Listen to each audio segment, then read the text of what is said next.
بسم اللہ الرحمن الرحیم۔ حضرت اویس قرنی رحمۃ اللہ علیہ کے حالات بیان کریں گے۔ آپ کی ذات تابعین قبلہ اربعین آفتاب پناہ ہم نفس رحمان ہے۔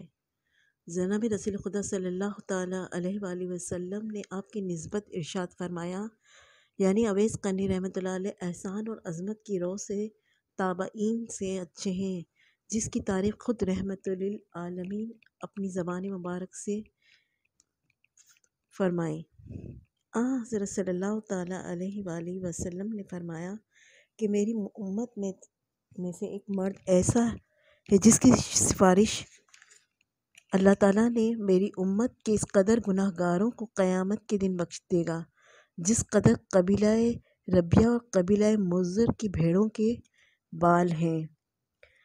جب حضرت صلی اللہ تعالیٰ علیہ وآلہ وسلم کی وصال کا وقت آیا تو صحابہ نے عرض کی کہ آپ کو مرقع کس کو دیا جائے؟ آپ صلی اللہ تعالیٰ علیہ وآلہ وسلم نے فرمایا اویس قرنی رحمۃ اللہ علیہ کو۔ جب حضرت عمر فاروق رضی اللہ تعالیٰ عنہ کی خلافت کے وقت جناب فاروق رضی اللہ تعالیٰ عنہ حضرت علی رضی اللہ تعالیٰ عنہ کوفہ میں تشریف لائے تو اہل نجد سے حضرت اویس قرنی کا پتہ پوچھا۔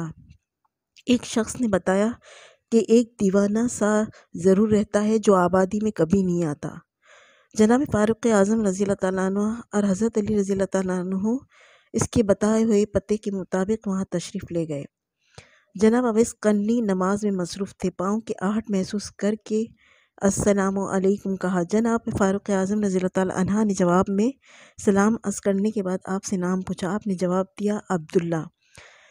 حضرت فاروق رضی اللہ تعالیٰ عنہ نے فرمایا ہم سب عبداللہ یعنی خدا کے غلام ہیں، آپ اپنا خاص نام ارشاد فرمائیے۔ آپ نے جواب دیا اویس۔ حضرت عمر فاروق رضی اللہ تعالیٰ عنہ نے اپنا دایاں ہاتھ دکھائیے۔ جب آپ اپنے دایاں ہاتھ دکھایا تو جو نشان جناب رسول خدا صلی اللہ تعالیٰ علیہ وآلہ وسلم نے فرمایا تھا اس کو دیکھ کر جناب فاروق اعظم رضی اللہ تعالیٰ عنہ نے فرمایا کہ جناب رسول خدا صلی اللہ تعالیٰ علیہ وآلہ وسلم نے آپ کو سلام بھیجا ہے اور اپنا مرقع تم کو ارسال فرمایا ہے اور وصیت فرمائی ہے کہ میری امت کے لیے دعا فرمائیے۔ آپ نے حضور کرم صلی اویس قرنی کی شفاعت کا درجہ سنا تو میرے دل میں ان کی ملاقات کا شوق پیدا ہوا۔ میں نے کوفہ میں آ کر آپ کی تلاش شروع کی اور اتفاقاً وضو کرتے ہوئے ان کو دیکھا اور سنی ہوئی صفات کے لحاظ سے میں نے ان کو پہچان لیا اور پاس جا کر سلام کیا۔ انہوں نے وعلیکم السلام کہہ کر میری طرف دیکھا۔ میں نے ان کا ہاتھ پکڑنا چاہا مگر انہوں نے ایسا نہیں کرنے دیا۔ انہوں نے کہا کہ اللہ تم پر رحم کرے اور بخشے۔ ربی کہتا ہے کہ میں اویس قرنی کی تلاش میں روانہ ہوا۔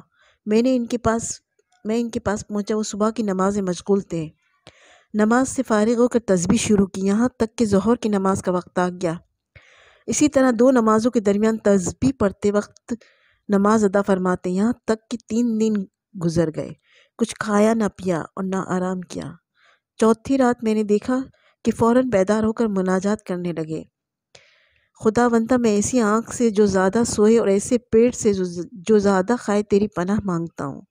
میں نے یہ حال دیکھ کر اپنے دل میں کہا کہ میرے لیے اتنی ہی بات کافی ہے اور میں واپس چلا آیا۔ 3 دن تک آپ نے کچھ بھی نہ کھایا اور نہ پیا۔ چوتھے دن باہر تشریف لائے، ایک سنہری دینار راہ میں پڑا دیکھا مگر نہ اٹھایا کہ شاید کسی کا گر گیا ہو۔ آگے چلے گئے، کیا دیکھتے ہیں کہ ایک بکری منہ میں گرم گرم روٹی لیے چلی آ رہی ہے۔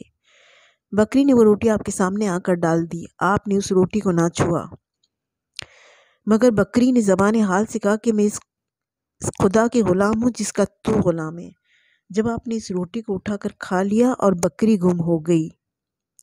آپ کے فضائل بے شمار ہیں اور اقوال یہ ہیں، جس شخص نے خدا کو پہچان لیا اس پر کوئی چیز مخفی نہ رہی، کیونکہ خدا کو اس کی خدائی، جس شخص نے خدا کو سمجھا وہ ہر چیز کو سمجھ جاتا ہے۔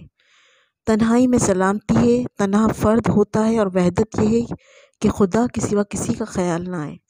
ظاہری تنہا رہنا ٹھیک نہیں، کیونکہ 2 آدمیوں میں سے شیطان بھاگ جاتا ہے۔ فرمایا کہ دل کو حاضر رکھو تاکہ غیر کو اس میں دخل میسر نہ ہو۔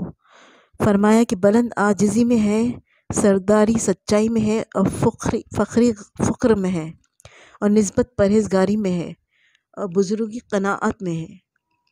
گھر میں کوئی ایسی چیز میسر نہ ہوتی جس سے روزہ افطار کرتے۔ آپ کا کھانا اس طرح مہیا ہوتا تھا کہ آپ کھجوروں کی گھٹیاں جمع کر کے ان کو بیچتے اور کچھ حاصل ہوتا اسے اپنی روٹی خرید کر کھاتے، اور کھجور میسر ہو جاتی تو اس کو فروخت کر کے صدقہ دیا کرتے تھے۔ آپ کا لباس ہمیشہ پرانا ہوا کرتا تھا۔ نماز کے بعد اس کو سیتے، صبح گھر سے نکل جاتے اور عشاء کی نماز کے بعد گھر واپس آتے۔ آخری عمر میں آپ حضرت علی کرم اللہ وجہہ کی خدمت میں حاضر ہوئے اور ان کی ہمراہی میں لڑائیوں میں شریک ہوئے، اور آخرکار ایک جنگ میں شہید ہو گئے۔ اہل اللہ میں سے ایک ایسا گروہ ہے جو اپنے آپ کو اویسی کہلاتا ہے۔ ایسے لوگوں کو مرشد کی ضرورت نہیں ہوتی، ان کو براہ راست درگاہ نبوت باطن حاصل ہوتا ہے، جیسے کہ حضرت اویس قرنی کو حاصل ہوا۔